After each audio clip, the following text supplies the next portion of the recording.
He's once spent time homeless himself. Founder of The Big Issue, Lord Bird, says he was astonished by the Home Secretary Suella Braverman's statement that many people who are living on the streets in tents are doing so as a lifestyle choice. She later doubled down on her comments on Sky News.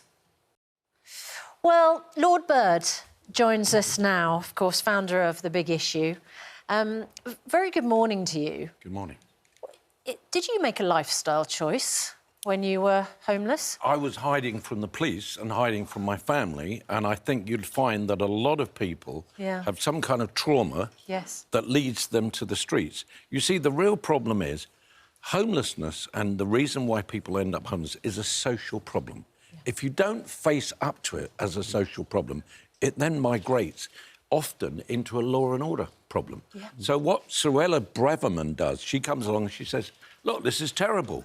So appealing to Middle England, she says, oh, we've got to get them off the streets, almost kind of cleansing them, rather than addressing the fact that the only reason there are things like the high cost of living, the fact that people have been evicted, the fact that people from an early stage have had problems around socialisation, lack of education, and all these sorts of things. So you cannot solve a problem which is social by turning it into a law and order issue. Can I ask, though, that phrase has really... she's obviously chosen it, a lifestyle choice. How common do you think that view is amongst people, that people have decided themselves to live on the streets? Well, I think that if Suella Braverman is saying that kind of thing, then I want to see the data. I want to see the amount of people from the Home Office who are going around with their little, books and ticking and saying, so tick boxes and all that, saying, so how long have you been on the streets? How did you end up on the streets? No one has done that kind of survey. But I can tell you, anecdotally, that probably you meet 100 of them, and I've met thousands of people. You'll occasionally meet an old soldier or somebody like that, or somebody with mental health problems who says, I don't want to go into a hostel, I do not want to be administered by the state or anybody else. But the vast amount of people are there because they are economic refugees, internal refugees. We are looking at refugees coming into this country. We need to look at people on the streets. It is a human rights abuse to allow them to rot in the streets and die 10, 15 years later. There would be some people, Lord Burt, who would say, look, these tents have got much cheaper. If you look at America in particular, in New York, in Portland, Oregon, in San Francisco, I mean, I was there last year, it's striking. There are massive numbers of people now living in tents, on the edge of streets, in the cities. Is that coming over to Britain? People are right to think, aren't they, that the government should do something other than simply allow people to live in tents. Is Suella Braverman totally wrong to say tents in the streets isn't the right answer? Well, she's right in saying it's not the social answer. It's not a sign of a grown-up government. But it's her government, it's not our government. Why is it? And this is the reason why I've got a bill going through Parliament in the next session, which is to create a ministry of poverty prevention, because there is no joined-up thinking. So what it is, it's the exportation of a problem from one government department to another government department. So if she's saying this is terrible, she ought to be saying this is terrible because it's happening under a Conservative government. And it's happened more and more since 2010. And for those people who, because you've talked about this, the small number of people who find it very hard to live with other people for whatever's happened in their lives, to go to a hostel, what is the right thing the government should be doing for them rather than leaving them to sleep in a tent? What we need to do is we need to build therapeutic communities. We need to be addressing the question of detox, rehab. We need to cleanse people of the reasons why they end up in the streets, rather than cleanse them from the streets. The problem is, Suella Braverman didn't talk about rural poverty because it's as it is presented to the tourist as it's presented to the person who's walking around the streets. So it's actually a clean-up job. It's a cosmetic job.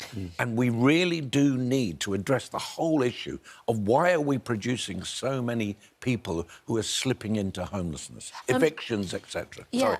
and so the Home Secretary, if she was here, would say that the government's putting more and more money into treatment for those with drug and alcohol addiction. That, presumably, is one of the ways to prevent homelessness. Yeah, but surely if you put a load of money into drugs and detox and all those sorts of things, and you have people in the streets, the only conclusion you can reach is that they're not putting the money in the right way, or they're not putting the money in the right amounts. So therefore, this is a symbol. It's a living symbol of the failure of a government to address a social problem. When Suella Braverman says that they're living there because of choices, what they're saying is you don't need the big issue, you don't need crisis, you don't need St Mungo's, you don't need Centrepoint, because all these people are living there because they've decided to live there. So I've wasted 32 years of my life. I should have gone home and done something else. That is the real insult, that we have wasted our time because these people want to be here. OK, so you want a minister for poverty prevention. If you were that minister, what would you be doing? Well, the first thing I would be doing, and I recommend this to any government that comes in, is do an audit. Look at what works.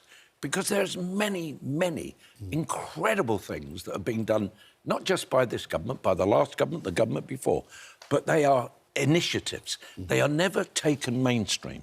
If you look at, for instance, a project that started in California and has moved to Finland and moved to other countries, which is called Housing First, which is you put somebody in an accommodation, you give them a wraparound support. And I've been there and I've seen them. Nothing was offered to me when I was a child, when I was a young homeless person. And if you offer that service, now why is it that we don't mainstream this stuff? Because governments love initiatives. So when I go and see a minister, I say, Minister, what you've got to do is more drug They say, oh, we're doing it. And you say, but why isn't it mainstream? Why is it that there's hundreds of people on the streets? Every person on the street is an indictment that you're either doing it wrong or you're not doing it well enough. And if you do put the resources in and you are comprehensive, as you said, in your approach as a government, then should we be saying that sleeping on the streets in the city centres isn't an option because we're providing an alternative? Exactly, exactly. Why? So governments can be tough. Well, you know, if you go to Finland and you want to sleep rough in Helsinki, they'll pick you up and take you to a place of safety. Right. They will take you to a place where they'll say, how did you end up here? What are your problems? Can we address those problems? And even if you say, I don't want you to address the problems, there will be people there who have psychological help and social help. But they would say no tents on the street in Helsinki. They don't allow it because they don't need it. Right. It is a stopgap. The problem is that Suella should be asking her cabinet, not going on the television and saying, don't do it. She'd be saying, why have we let so many homeless people down? John, you're launching the big issue, Working Winter Support Kit. I know that, you know, and we're all sitting here in the run-up to the Remembrance Weekend wearing our poppies. Yeah. How many veterans are on the streets?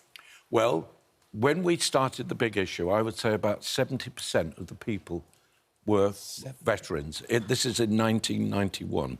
And it has declined over the years, largely because of the work of people like the British Legion. Also because of the work of the regiments. And I've been and spoken to the regiments. I was a boy soldier, and I therefore feel quite comfortable going and talking to the regiments. The regiments have done more and more and more. And the government, God bless it, I mean, the last government, the Labour government, were very, very strong on this. And that was, don't let our veterans on the street. So there is a basic decline. The problem is, when you do meet veterans, they're normally people who are suffering so much psychological help. And I would say you're probably down to probably 10% now. OK. It's such an important point you're making, which is that homelessness is not inevitable. We can do something about it, but you've got to have a plan. Yeah. It's not Perhaps just we about should use that tweets model. and sound bites. That's why we need a Ministry of Poverty Prevention. Lord Bird, thank you so much. God bless you. Thank you very much.